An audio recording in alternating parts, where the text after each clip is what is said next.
Today is April 29th, 2019, and I will be talking to you about Chapter 8 of my Hospitality and Tourism textbook, which is what brings tourists to an area, so tourist draws. So, first of all, I'm going to start with a story. In 2018, a bunch of friends of mine, we went to Myrtle Beach. We went there specifically for the beach and just get away from everyone. But as we're driving down to the beach, we saw this one sign of these pirates that kept showing up, that kept telling us to go there, to eat there, that it's a great place to go. We eventually ended up going, and what drew us to it was the promise of adventure, the promise of something different. And so that'll bring me on to my next slide, which is operating sectors of the tourism industry. As you can see, the four main things at the top are bolded: the events sector, the attraction sector, the entertainment sector, and the adventure and outdoor recreation sector. Those are the four main sectors of what brings tourists in. But at the bottom, you can see the non-bolded things are what hospitality and tourism professionals can do themselves to bring more people in. So the next slide also is showing the different attractions, like the cultural, natural, events, recreation, whatnot, and the different types of attractions that people like, that people go to. And so now on to the attractions industry. So the attractions industry includes fixed location amusement parks and attractions in the U.S. and in other countries. Primarily private businesses, although they are primarily private businesses, although some are publicly owned. Amusement parks and attractions in the U.S. generate over $11.5 billion in annual revenues, and this part of the industry, Disney World, has an unlimited amount of money. They dominate the attractions industry in that sense of Disney World and whatnot. About 500,000 employees are employed there yearly or seasonally, and over 300 million people visit amusement parks every year. So it was a very popular attraction. The thrill of the roller coasters, the entertainment of the simulated activities and VRs, along with places to eat. It's very attracting to a bunch of tourists. So the next thing I want to go into is what that draws tourists in is gaming. Also, like casinos and whatnot, and over the years it has changed a lot. In 1988, only 2 states, Nevada and New Jersey, legally allowed casino and gaming. And in 2011, only 29. Then it went up to 29 states allowed casinos and gaming, and today only 2 states, Hawaii and Utah, are the only states that don't allow gambling. And gambling is now a main force of tourism. People love the thrill of the game, the risk of the game, and it is a very recognized growth in the tourism field, especially Nevada and Las Vegas. It is just so big, so massive, is what it is known for. And casinos and gaming is very controversial, and because is it right giving people the ability to gamble away their money? But they are adults, right? Gambling is a $92.3 billion business. It employs over 1 million people, and 81% of the population agree that it is okay. So at least 81% of the population is okay that it's there, and tourists love the attraction of risk, which brings us on to something that is not quite the same, which is recreation. Recreation is just such a diverse industry.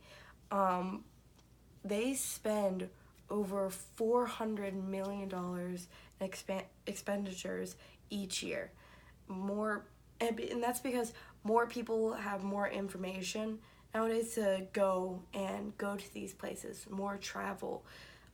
People can look up online different places to go, different places to travel, and like parks and whatnot.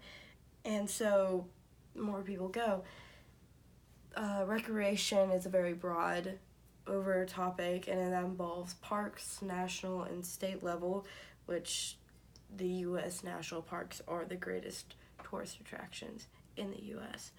National forests, there are 192 million visited national forests each year. And then there's other public recreational lands, which is very broad in the sense of the statistics I have in front of me. It oversees 245 million acres of public land, nearly 2,400 day use, 689 family camp units on 50,000 acres of land. And I have more and more statistics in front of me, but it just goes to show how massively recreation is in the U.S. and around the world. Also, recreation goes along with adventure travel. It has to go with winter sports. In Boone, North Carolina, ski is so popular because of the winter sports. And then also recreation under the umbrella is historic sites. 81% of adults, which is about 118 million who traveled, went to a historic site of some sort. And then also with recreation is zoos, rainforests, and aquariums. Tourists love going to these places because they're different from their daily routine, and most people do go to these things. It really draws people in to see all these different places and have these different experiences. So right here I have a graph of the different, out of all the recreation stuff, the different percentages of what there are. So national parks consist of 22% of all recreational things, while on the other hand, only 3% are national historic sites. And I just read off that 81% of the population has been to a historic site. Okay, so festivals, events, and live entertainment. This includes a lot, as again, it is a very broad spectrum. Entertainment in general attracts many tourists, and that includes theater, music concerts, circuses, the Olympics, World Cup, World Fairs, festivals, markets, parades, celebrations, anniversaries, sports events. You can see it keeps going, and things like these create an image for areas, and it creates awareness about maybe just music, or on the other hand it could be charitable. And tourists love going to these places because, like I said many times before, it is different from their normal routine, and it is a different type of entertainment that they are not used to seeing, and it draws them in because it's new, it's fresh, and it's just so different. And it brings people into other places very easily. It brings people from Boone, North Carolina to Wilmington, because Wilmington has all these beach sites of entertainment, the beach, Broadway on the beach and whatnot, which we don't have here in Boone. And then lastly is sporting events.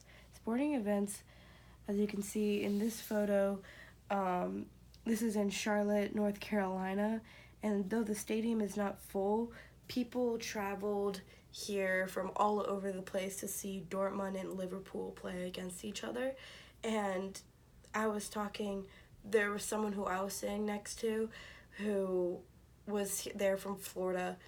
It's a very, like, just to see these people play who they see on the TV all the time is just incredible to them. It's new, it's an experience, it's a togetherness of building up, like, people who have the same interests of you all put into one place cheering on that same interest. And it's wonderful to actually see all these things in person that you usually see online. And then lastly, shopping is a number 1 or 2 top traveling activity. People will go far and wide to go shopping. When people travel, they almost always shop.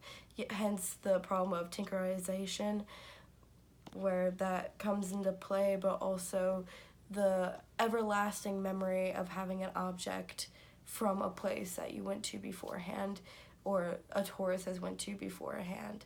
And that's very simply put, and there's not much else you can go about that, because many people will only even travel to another town over to go shopping somewhere, and it's amazing because it just brings people from everywhere. So lastly, summing it all up,